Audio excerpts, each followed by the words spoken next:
नमस्कार मित्रांनो, सगळेजण कसं आहे? मी मस्त मजात आहे बघा. आज माझं मिनी ब्लॉगमध्ये तुमचं स्वागत आहे.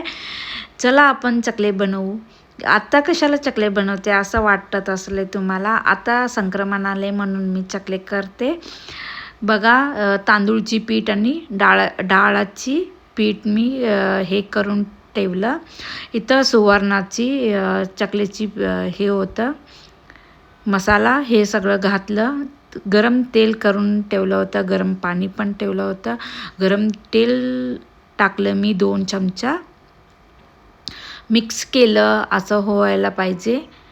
मी तुम्हाला काय दाखवते म्हणलं तर मी कसं पद्धतीनं करते तुम्हाला मी हे दाखवत होतं.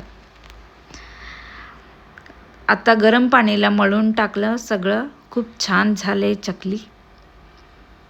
आता इथं मध्ये टाकायचं, चकली हे करायचं. आता तेलामध्ये टाकायचं. चला माझं चकली रेडी झालं. Bye bye.